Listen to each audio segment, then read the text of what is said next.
Recording in progress. 도제 장기 곰팡유 조쇼. In the full limitless contemplation. May all beings have happiness and create the causes of happiness. May they all be free from suffering and creating the causes of suffering. May they find that noble happiness which can never be tainted by suffering. May they attain universal, impartial compassion, free of worldly bias towards friends and enemies. Sem jen dam je dewa tang de we ju tang den pa ju chik. Dungal tang dungal chichu tang tra waju chik. Dungal mepe dewa tampa tang minra waju chik. Nearing chak tang ni tandra we tang no jempo la ne pa ju che. So today we're carrying on with the beautiful A to Z in the Dharma, Yeshe Tsogyal'S Treasure Maha Guru prayer, which is such a beautiful prayer. If you actually have got this prayer, you've actually got most of the Dharma. And I'm going to start with a lovely story because I think it fits so beautifully into this teaching. In a remote monastery in the mountains of Tibet lived a young monk named Pema. Pema was an unusual monk, for he loved to dance. Every day when the work at the monastery was done, Pema would take off his red robe and dance. He danced alone in the courtyard of the monastery under the clear blue sky. Some of the older monks were concerned. Pema, they said, you should concentrate on your prayers and meditations. Dancing will distract you. But Pema just smiled and said, my dance is my prayer. Through my dance, I connect with the universe and experience joy and peace.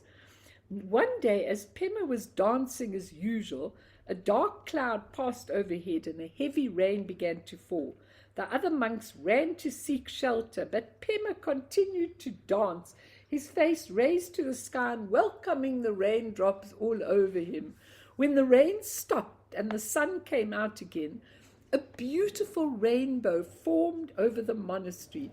The monks came out and marveled at the magnificent spectacle. But Pema was still dancing, his arms spread wide as if embracing the rainbow. You see, said Pema, my dance made the sky cry and then laugh, and then it gave us this beautiful rainbow. Every moment is precious and unique. If we focus fully on right now and live it with joy and gratitude, the universe will shower us with beauty and wonder. From that day on, the monks changed their attitude towards Pema's dance. They realized that his dance was actually a form of meditation and a connection with the universe. And so Pema continued to dance every day, and with each dance he brought joy and beauty to the monastery and to the world. He's such a sweet monk, I think, that wrote this little book. And then at the end he says, what you have to derive from the story, which is lovely. But I'm looking at Iga because she goes walking through millions of miles with packed backpacks and things, and I'm exhausted just listening to her hikes. But what's important about this, and I think this prayer is exactly, this story is exactly like Yeshe Tsogyal's prayer. Okay, she's actually talking about practice beyond our by rote method. You know, how we taught exactly beyond that by rote method. And she's trying to do practice not in the way that it was done formally in Tibet. And often not doing it, we often don't do it with our hearts. And we don't even understand what we're doing. To get to that enlightened state, we have to go beyond Sem, the ordinary human mind, into Sem Ni, the nature of mind. And often that is spontaneous from the Maha Guru that is inside us, which is what the prayer is, if we just allow it. Now, in Keith Diamond's book, hello, Gail, just let me tell you everything we discussed before you came. We're at the end of the session, if you can, okay? Keith Diamond says that Yeshe Tsogyal warns her disciples on the path of the inner Tantra against conceiving her as being an external entity separate from them. What she taught her students was, we need to become Yeshe Tsogyal. And I often think about that as I'm going along, and I love the story of the monk dancing, because if you feel like that about your practice, and it's fun, and there's laughter in it, and there's joy in it, and you go off a little bit at a tangent sometimes, that's beautiful. We don't have to be absolutely by rote. We do need to understand the essence, and that might take a little bit of time, but then we need to do it with joy. And if you cut out something or you don't, it doesn't really matter, as long as you are giving that devotion and dedication. And I think that's really what her prayer is about. So just to give you two little quotes before we carry on from my beautiful Circle of the Sun. What happened to you? I had you a minute ago. Here we are. Okay, first of all, he says, Tsogyal'S, practitioners begin to understand that ultimately the realization to be achieved is not extrinsic to one's own state of being, but intrinsic, present within oneself. Now, as soon as you get this, you're on your way. Because the problem with all of us is we say, yes, I like the Dharma. Yes, I've got this nature of mind. Yes, this nature of mind can work through me. But we do not have trust in it. And when we're in trouble, we don't sit and allow it to give us the answers through us. And that's a big problem. Because when push comes to shove, we go back to the human mind. That's why it takes us long to gain enlightenment. We could gain it in this moment.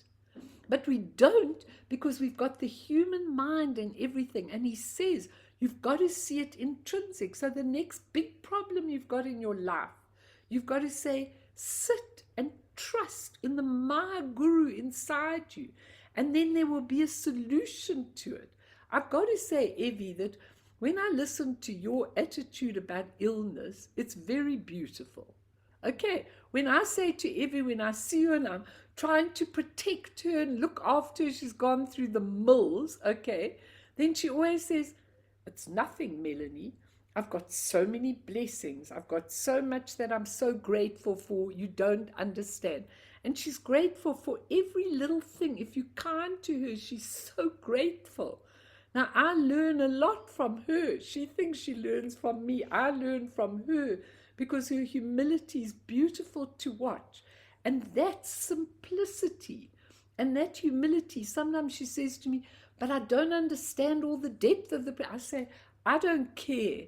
When you've got devotion, when you've got that pure expression, that pure trust in the Maha Guru, then you are really on the path. And then the other thing that Tsogyal'S says, and this goes through right all the verses of the prayer, the realization of the three aspects of Buddha's being is the aim of Dzogchen practice. It's actually the aim of all practices. Even if you start right at the bottom, to realize the three aspects of who you are is how you get that trust. So number one, the Dharmakaya within us. If we look at the sky, it shows us what the Dharmakaya, it's our essence. It's our pure, open spaciousness. It's the path out of which everything comes. It's the path that can accommodate all these problems, these trials, these tribulations. It's absolutely self-manifesting. It's got absolutely everything in it. That is our Dharmakaya. Then the Sambhogakaya, the second kaya, the second body, the Vajra, that's really Vajra speech. The visionary experiences, he says, operate as unceasing expressions of enlightened activity, immaterial, rainbow, exquisite light. So when you think of what is that second aspect, what is the nature? It's the expression in pure elements, pure rainbow light. As a human being, we can't get to Sambhogakaya level, but it's in us. It's the part that is luminous. It's the clarity. It's the nature. It's the awareness. We've already got it in us, but we can't get there because of hanging down in sim, in the ordinary mind.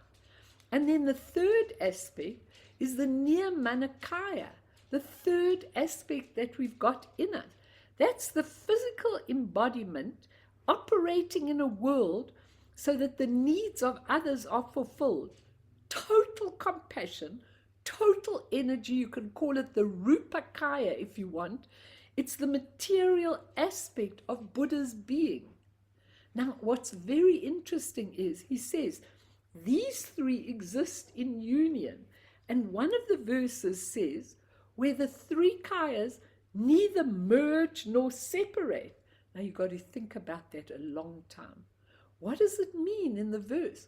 When the three kayas neither merge nor separate. What it's saying basically is that those three aspects, your essence, your nature, and your capacity, which is unlimited, those three aspects, unlimited compassion to give to people, and you begin to feel it inside your heart so deeply, and those three exist in unity.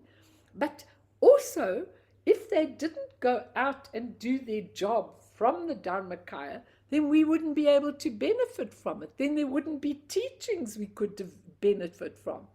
So it's both merging and separating. And when you look at it, it looks contradictory, but it's actually not. And we'll come to that verse in it.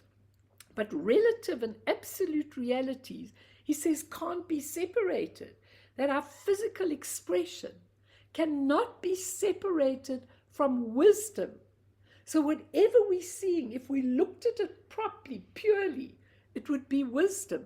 And that's why there's that expression, may illumination dawn as wisdom. May we see the illumination and may it dawn on us as absolute wisdom.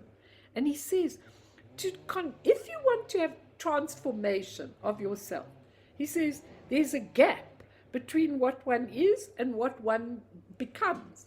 But in Dzogchen and Mahamudra, there's no gap. Because what one wants to become is in fact what we already are. So the only problem, there's only one problem, that we don't understand who we are. Isn't that amazing when you think about it? It's not to go and get it. You could understand it now if you were pure, if you were devoted, if you were dedicated. You could understand it now because it's already there. But we don't. Now think the teaching of the Circle of Sun is so important because then it gives that prayer much more meaning. I don't know if anybody wants to say anything, then we'll go on to the next paragraphs. Anybody? Or ask, please do, don't be shy. And Tati, you used to asking, where's Tatiana? Is she gone? Oh, there she is.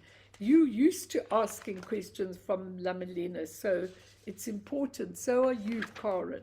So ask by all means if you want to. I'm in trouble with my internet. Oh, shame. Okay, I get that. And we all have big troubles all the time, but don't worry too much about it. Anybody want to say anything, ask anything, comment? Are you all okay with what I'm saying? Okay, I'm happy if none of you want to, but butt in when you want to, because I really want you to understand this Maha Guru prayer of how you are going about your life and your everything. So the one we did last time, first we did that one a lot. May the blessings of your body, speech, and mind mature my body, speech, and mind, and may I receive empowerment for the profound stages of creation and perfection and put them into practice. Okay, just a little one below. Yeah, there we are. Just go up, up, there we are, and put them into practice. So we talked a lot last time about the creation and the dissolution, and how those are merely the essence, its expression, and then dissolving back into the essence. That's what all the sadhanas are about. And when you really understand that, you can go back and listen to my teachings on it last time, because I took Tulku Urjan's Rinpoche and how the two are together, but I'm not going to go into it again. And then the last one that we did last time, just go up, Boone, thank you. May I still the demons of false view, sickness, negative forces, and obstacles, and increase my following in resources, so that all my wishes are fulfilled. Now that we were talking about last time, that Zongsa says, our worst wrong view. Thanks, Boone, you can go off.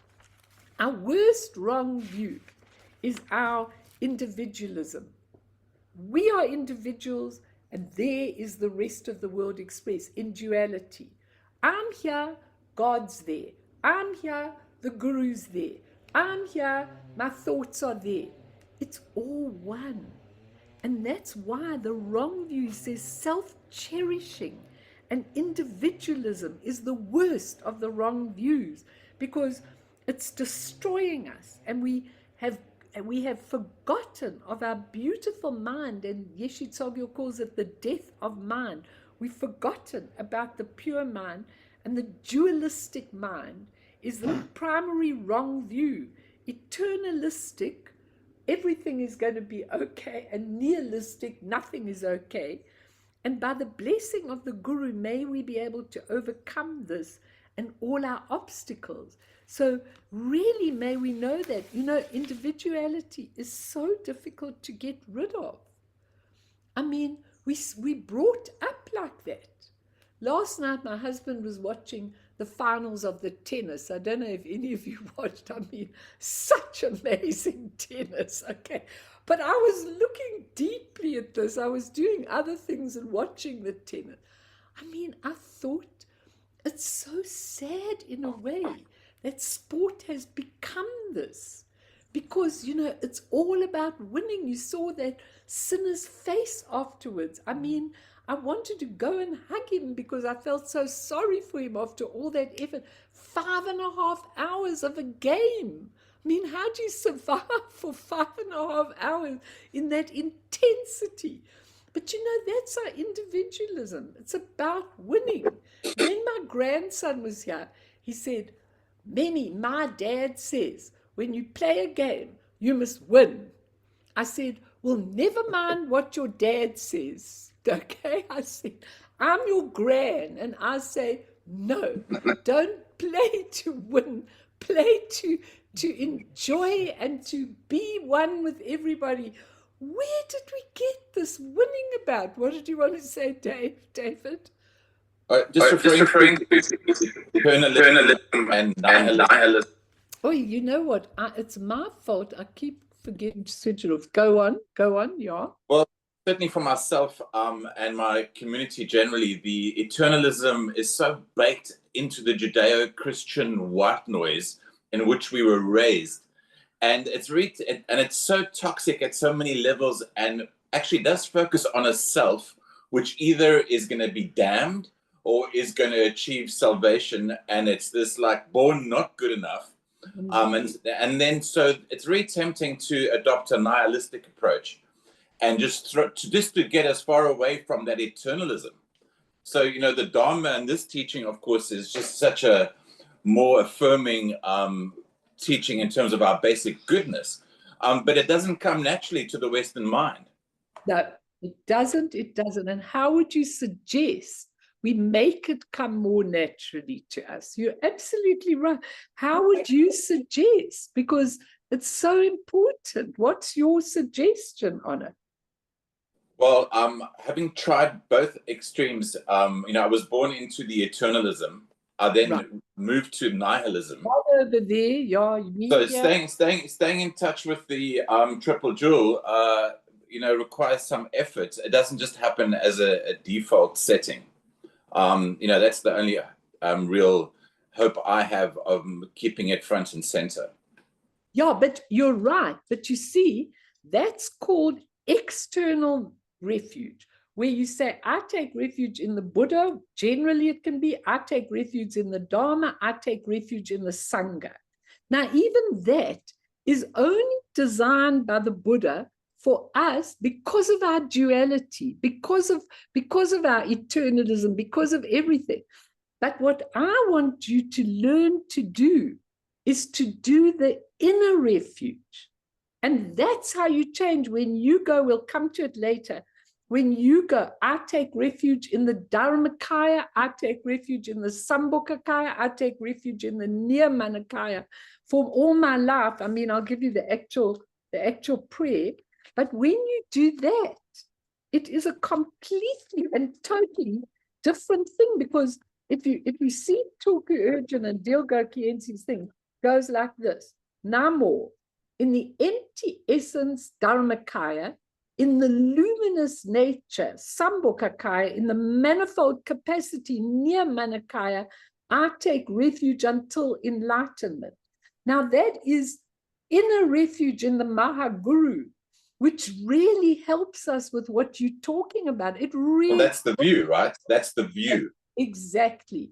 Yeah. And those three, that's why I started off with Trale Gamkon's thing on the three bodies, because it's so important. If we know we've got it, and whatever we're going through is really, really, really difficult, but we take refuge in it, and then it resolves it. Because even if it can't resolve it, let's say you're going through illness, and you go like, I really want this illness to be gone. But when you look at it, not with when you look at it not with nihilism, not with eternalism, and not in a dualistic way, we created those circumstances. We created them with the dualistic mind somewhere before. And so if we take refuge in the three bodies, we say, I'm taking refuge in this because this is my creation and this is my way of purifying everything. Unfortunately, I wish we didn't have to take refuge, or we didn't have to purify, but we do.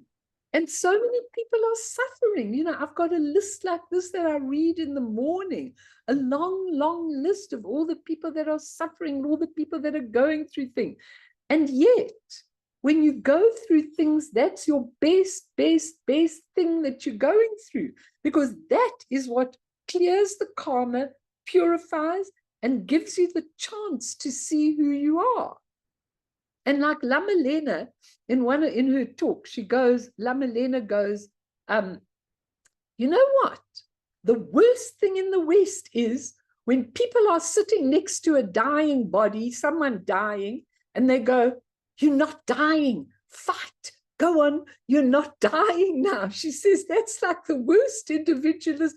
Why would we say that to people? For goodness sake, why would we say you're not dying when we can see clearly they are?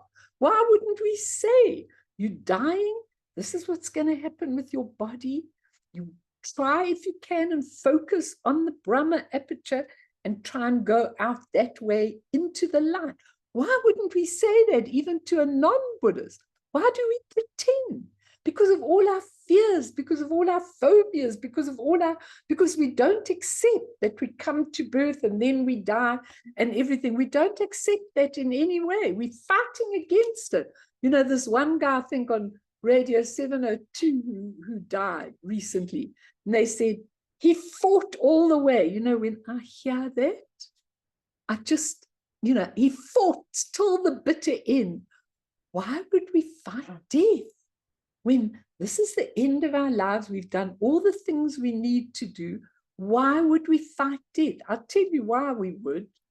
Because we don't want to leave any of the things we've got around us, any of the people, any of our children, but they were never yours in the first place. How did we get these wrong views?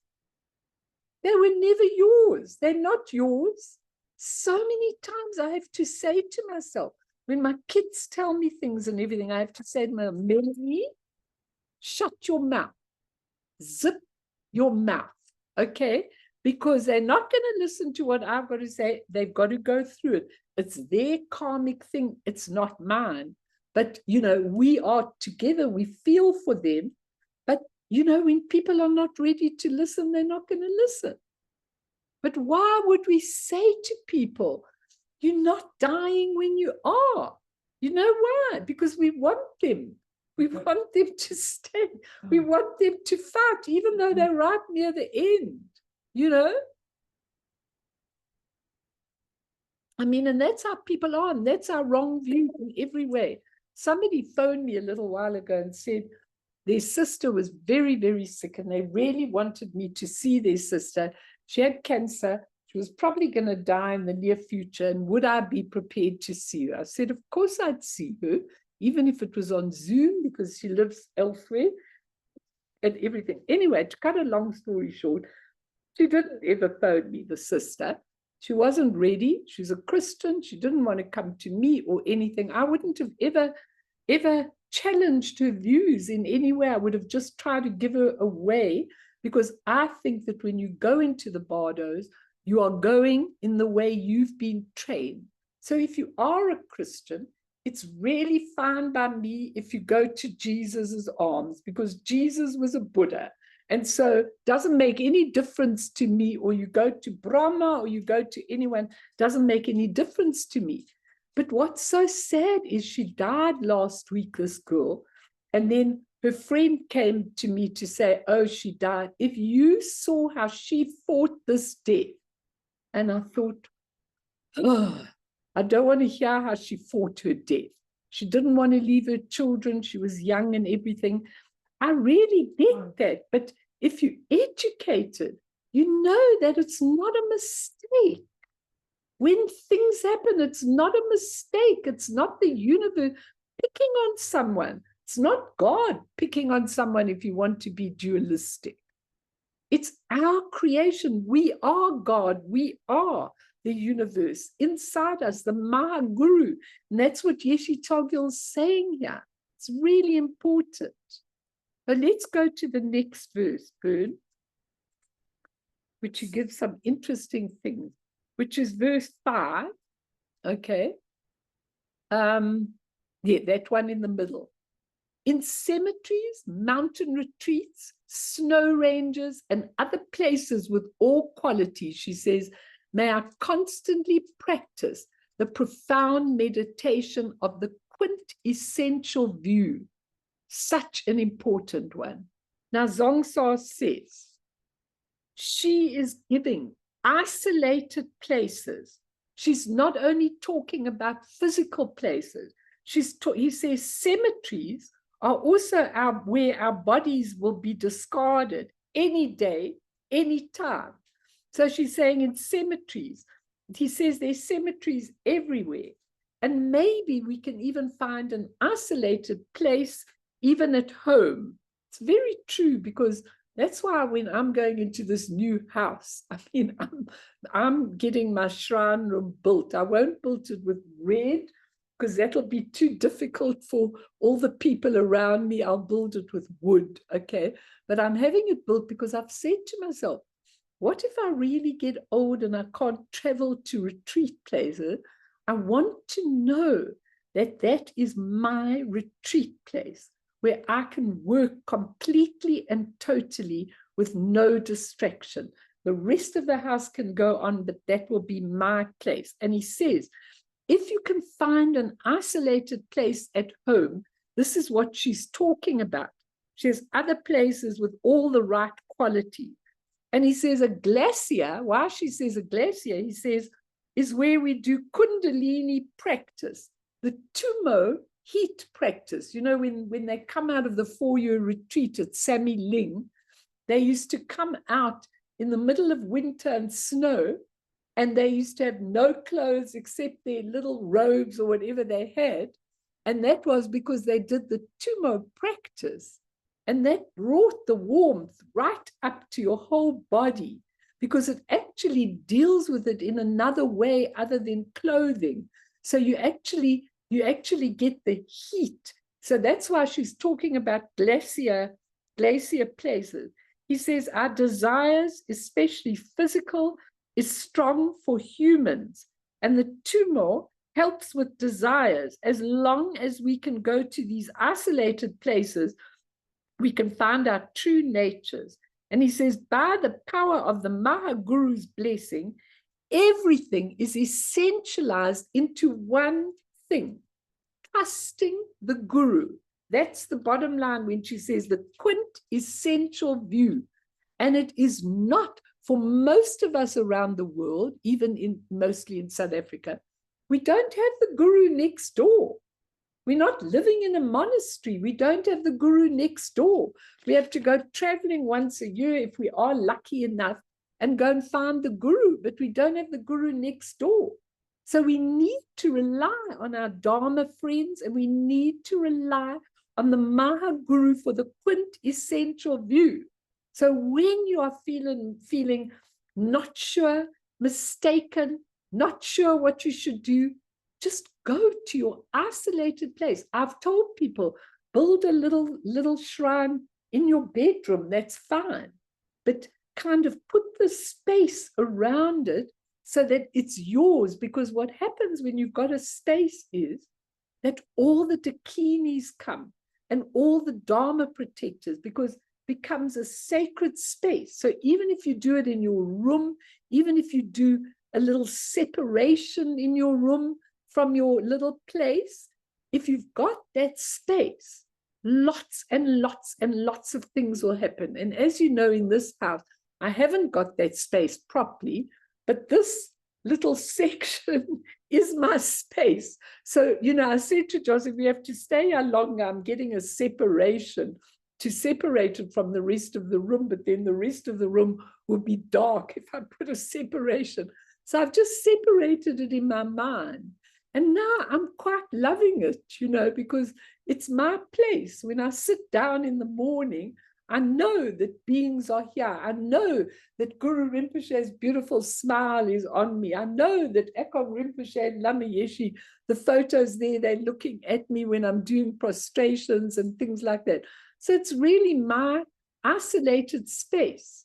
And basically what she's saying is, trust the Maha Guru inside you, especially when you're going through difficult times, and find one isolated space for yourselves, wherever it is, a corner, whatever it is, it doesn't matter, but a place where you can trust in yourself and you can go and you can practice the quintessential view. Now, Dzongsar says, by the power of the Guru's blessing, may I practice. Now, I want to tell you his sarcastic thing that he wrote about practicing what? And he goes like this. He says, most of the time, we're talking about numbers. He says, he goes like this. Did you do 100,000 prostrations? Did you sit for 5 hours in Vipassana? Did you go to the Vipassana retreat? Did you do, 20 of these? He says we need to be cautious here. He says here, practice is the moment, not whether you did 20 Chenrezis, 5 of these, 4 of these, 100,000 of these. I mean, Tulku Urgyen Rinpoche said, in this day and age, 100,000 of each of the Nondra is not enough. We need to do 400,000. Well, if you start in your late life, okay, it's not very likely, but what I did was, I did my 100,000 numbers, and then I just do a little bit every single day, and I'm sure it accumulates all the time. But he says, when, for example, you have, say, admiration for Guru Rinpoche, rather than numbers of practice, he says, when you have moments of awakening, like the monk dancing in the courtyard of the monastery and getting the rainbow and feeling so wonderful, which was my story at the beginning, rather than numbers, he says, getting inspired is the ingredient of practice. paradoxical matters are practiced when they say, not like this and not like that.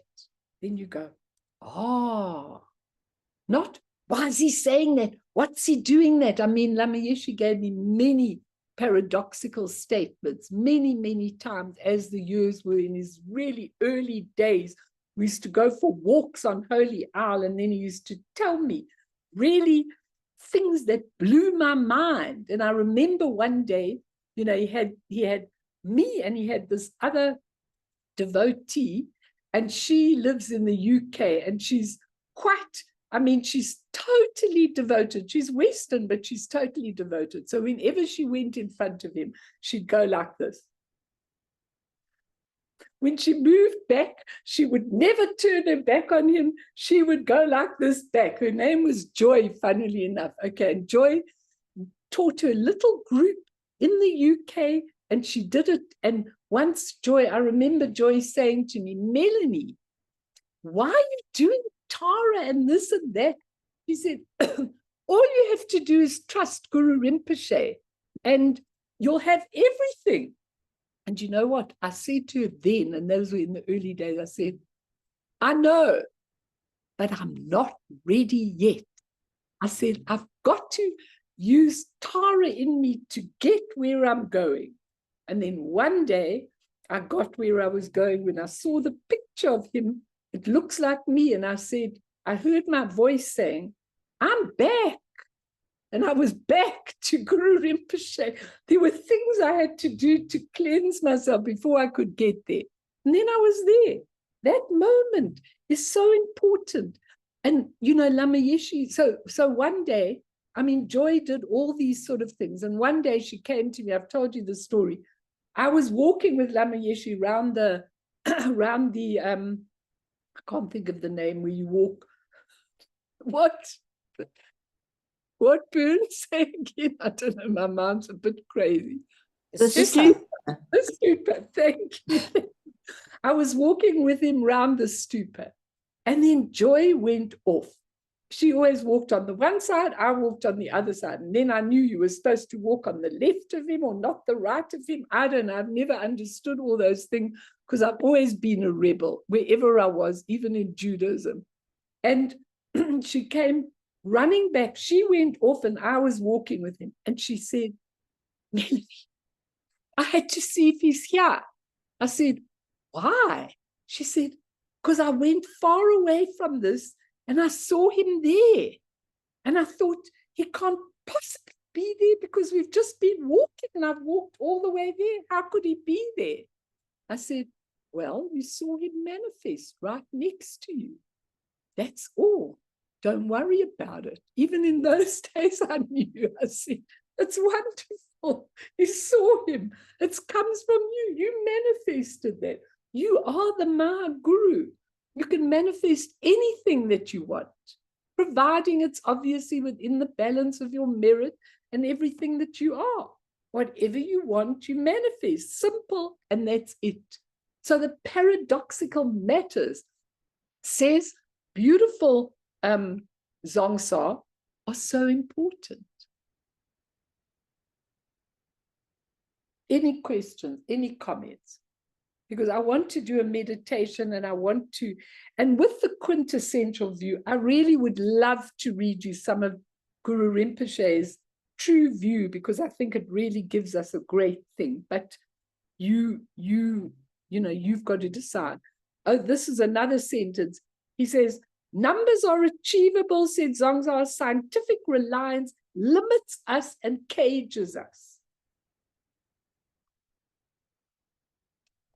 Everything we learned in school. Okay. Everything we learned in school. That's why I don't want to go back to school in another lifetime. I just want to emanate, which she tells you to do, and not go back to school because it's such a waste of time mostly. But you have to. Any comments, any questions, anything that you all feel, anything. Karen, Ron, Sharon, all of you. Are you all okay? Well, let's just read the next verse and then we'll teach it after we've done a meditation. But let's just look at the next verse, which is a very interesting verse. Okay, then I'll read you on the true view. As a result of my practice, say it with me, may I accomplish the 4 activities: increasing, subjugating, magnetizing, and pacifying, and compelling gods and rakshasas, those are the demons, to subservience. May I protect the Buddha's doctrine. You know how deep that thing is. It's unbelievable. Now, let me just tell you, thanks, Bern. I'll just tell you one thing, which is very interesting. That if you look at the mandala, I've got so many things here, I've got to just find them. If you look at the mandala of all our enlightened activities, okay, what we've got is 5, because there are 5 Buddhas, 5 Buddha families, 5 everything, and there are 5 things of our enlightened nature. Enlightened body, enlightened speech, enlightened mind, those we know, Vajra mind, Vajra qualities, that's the 4th one, the qualities. Everybody that's enlightened has got the qualities: wisdom, compassion, understanding, energetic things, you know, absolutely all the qualities. The enlightened qualities are so important, because once you trust the Maha Guru, those enlightened qualities are there. The qualities of wanting to help people, the real compassion, the real understanding, the real wisdom, the real empathy, the real everything. That's the 4th one, the qualities. And the 5th one is called the activities. And those are the enlightened activities, not our human activities, our enlightened activities. Now, why do they talk about 4 all the time when they're 5? I'll tell you why. Because she says, may I accomplish the 4 activities, because once you've accomplished all the enlightened activities, then you get the 5th one, and the 5th one is the wisdom of perfected action.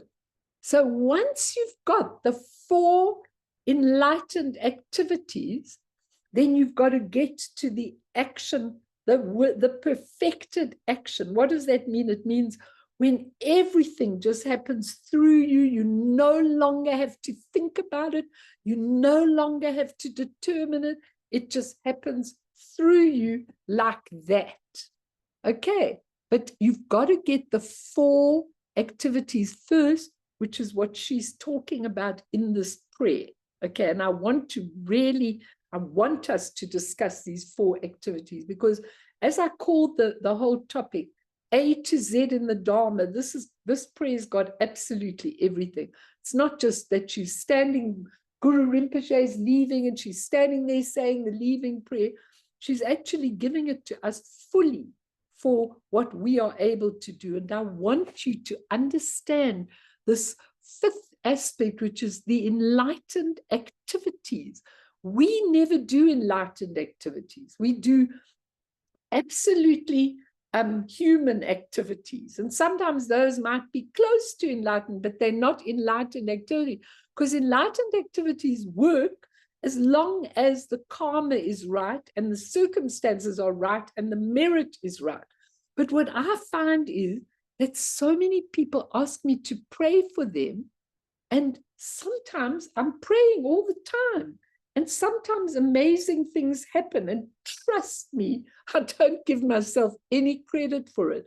I think that when you've got a line coming through you from the Maha Guru, when you make a request about somebody, like the missing kitty yesterday, I made it with such heart, and then it came through me, and he came back this morning. You know, I was so glad and grateful. But the point of the matter is that what happens is that the Maha Guru, you are making the request, the prayer, and the Maha Guru works through you so that whatever you're asking for can happen, providing the circumstances are right, providing the merit is right. Otherwise, it can't happen. So sometimes when I can see somebody's right at the bottom of the ocean, then I try and create in my mind how I could see them fulfilling their role in life.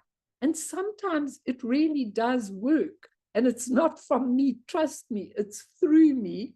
And you can all do it absolutely with the trust in the Maha Guru. I remember, Evie, when you said to me, and people were coming to you, and you said, Melanie, I'm doing the Medicine Buddha mantra, and people are coming to me and asking me if I could help them with their healing. And she said, I just added them to the list and did the mantra, and the rest happened because of the devotion. As soon as you've got the devotion, it doesn't matter if you don't know every single fact. As soon as you've got the devotion, it will happen. It will work. Those are what enlightened activities are. So before we're too late, let's do a meditation. Well, Mel, can I ask a question quickly, please? What's the difference between faith and trust? Faith and trust. You say the people have the trust in you or the faith in you. Yeah.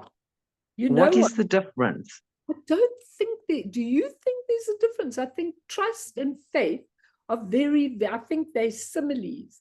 But I think that it is true, because you know that story of the son of the mother. Everything's collapsing. Sorry. The mother who had unbelievable faith in the Buddha, and her son was going to India, and she said, please, I want you to get a tooth from the Buddha. And then eventually he forgot every time he came home to get it. India, and he took an old dog's tooth and brought it to his mother and told her it was the Buddha's tooth. And she took it and put it on her shrine and really believed it was, and it happened. Why? Because of faith and trust, even though he had lied completely. So faith. So she trusted him and he had the faith. No, she had the faith. And she did trust in the fact that he was bringing her a Buddha's tooth. And so it worked, because it was just an object. It really worked. I mean, he probably had some karma for lying to her, but it really worked because of her faith. And I think faith and trust is, I think faith is a bit deeper. You can't say I faith you, but you can say I trust you, but not really mean it. But faith, okay, I've answered myself. Thank you.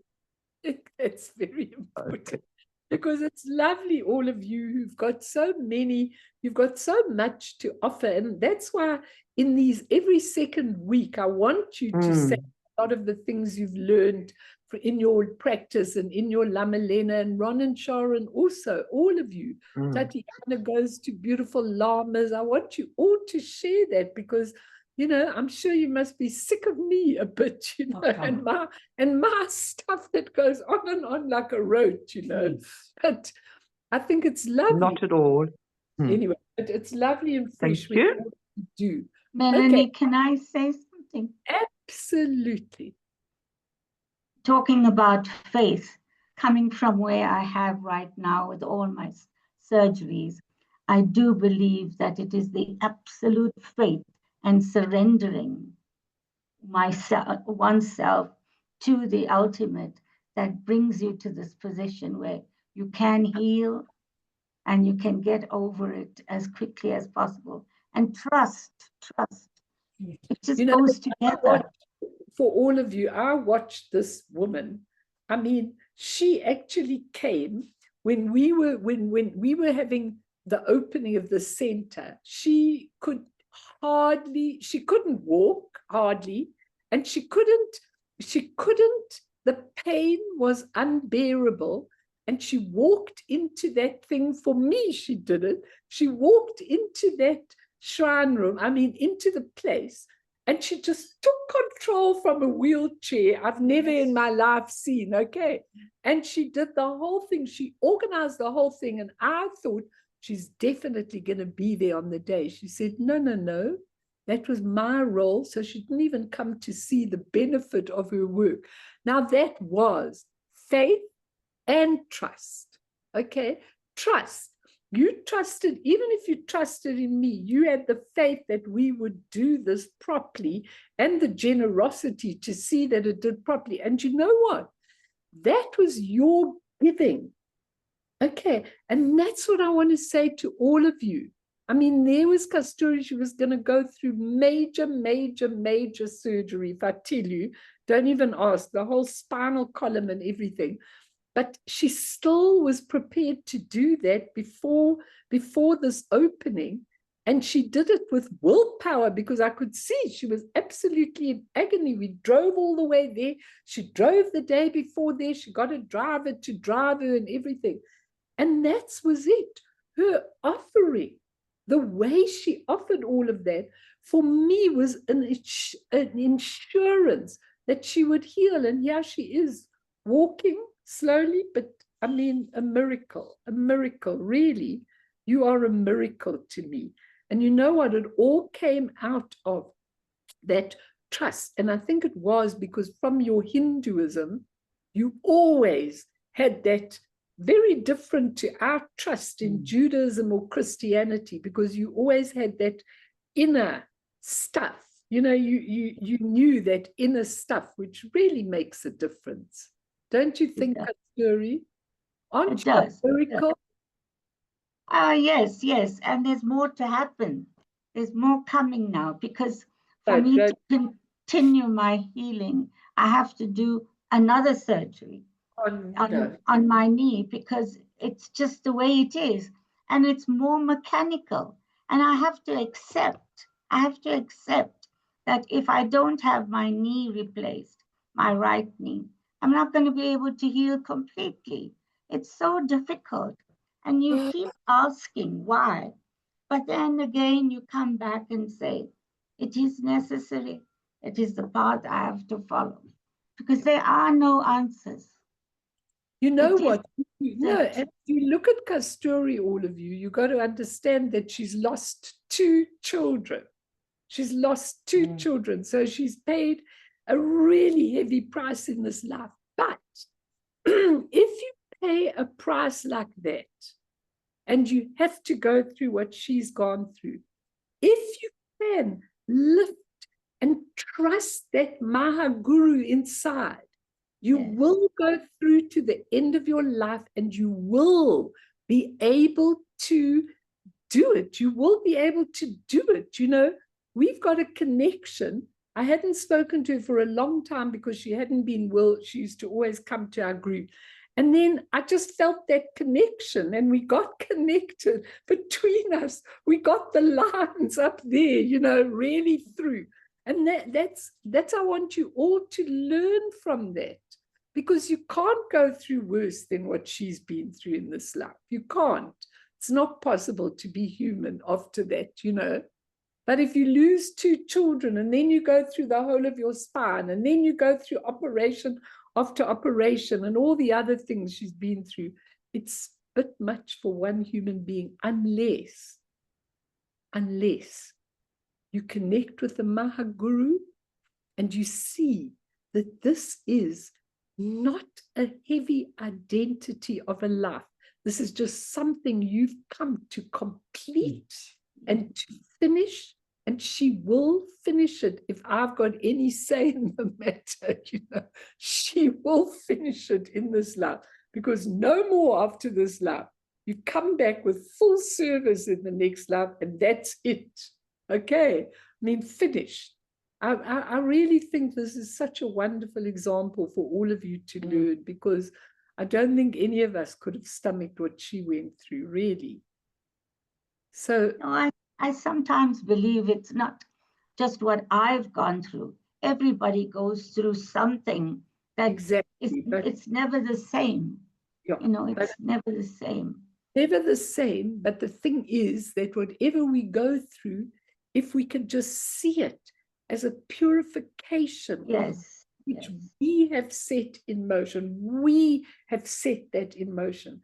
If we can see that, then you can take this Maha Guru prayer and say it like I do every second day. I say the whole prayer, and I really, really attune with it in every way. But let's do a quick meditation, everybody. Thank you. It's amazing, Kasturi. You're a legend. Really are. All of us think so. But so I want you just to breathe in and breathe out. I know that I have a lot. Shame. I'm sorry, Gail. I think that I've given you a lot today, and a lot that weren't exactly on the topic, but it really doesn't matter, because we can finish everything. We can finish everything over the weeks of this year. We're going to be together. There's no rush. And each paragraph of this beautiful prayer is really very special for us in our lives. So I just want you to breathe in to your Dharmakaya, blue, open, spacious, essence, pure, full of awareness, full of clarity, full of luminosity. And I want you at this moment to feel such gratitude to your Dharmakaya. Feel it in your heart. Beautiful, beautiful gratitude. That it's so amazing that Guru Rinpoche and Yeshe Tsogyal have left us these prayers to really learn.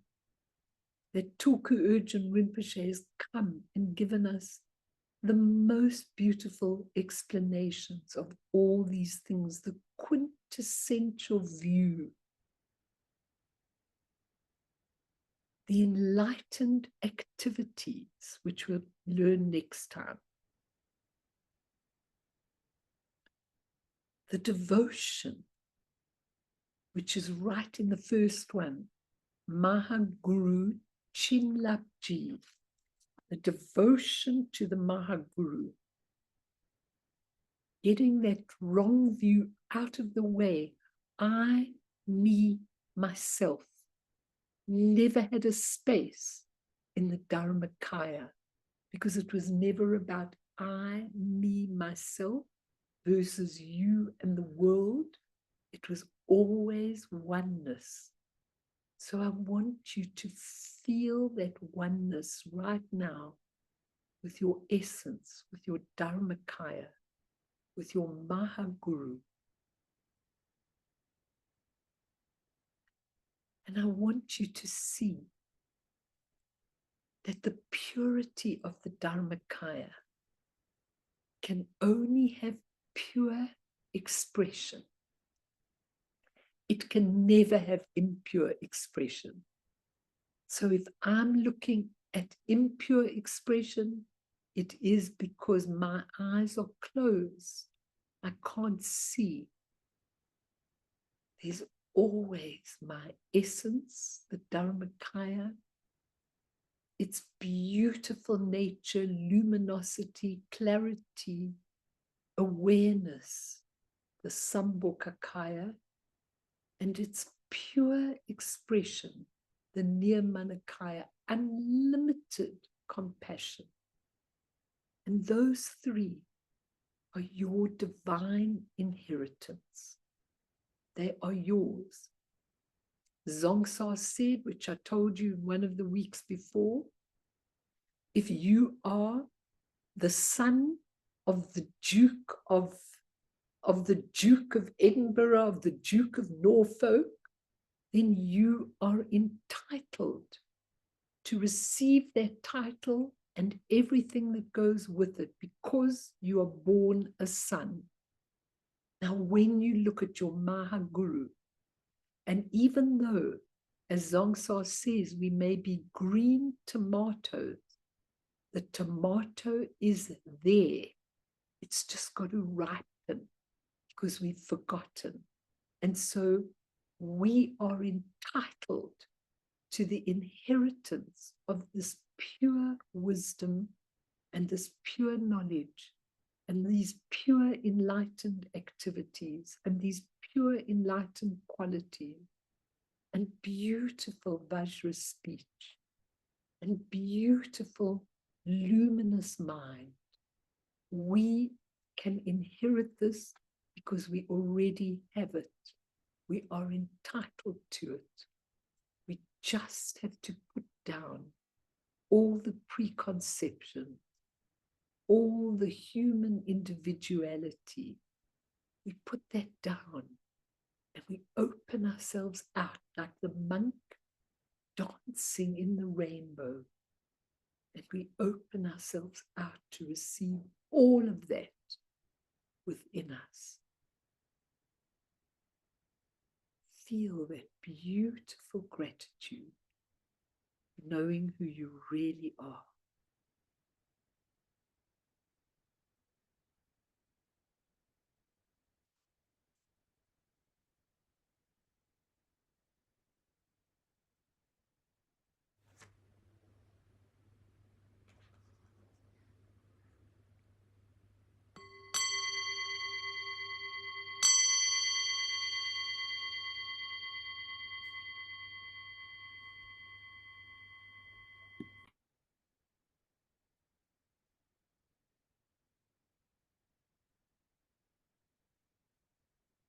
So I think there's a really lot to learn. I think from this prayer, there's so much to learn. There's so much to teach you. Look at all the notes I've got. I didn't even get to the quintessential view. I've got all these folders with all these articles in that I haven't even touched today. I've got absolutely everything. And I've got Zomsa's thing, and I've got the prayer, and I've got all Tulku Urgent's commentaries, which are absolutely beautiful. There's so much to learn here, but I think if we have on the alternative week, if we have the free discussion, I think it'll be beautiful. And I think that Guru Rinpoche's reply is also a really, really, really beautiful one, which we could do next time. Ron, did you want to say something? Yes, please. Please. What's arising out of all the observations that have been given, it seems now that there's a big difference between response and reaction. So,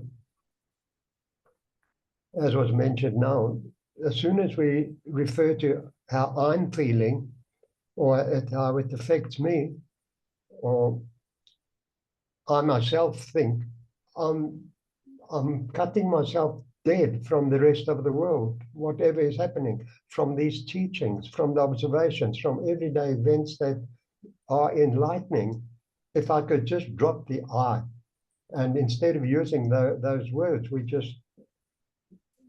can agree with it or not agree with it, think that's a very good view or that's not a very good view or whatever. And then the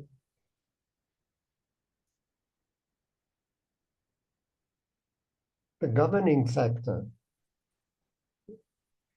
from, I won't say my point of view, but one of the, a different approach would be to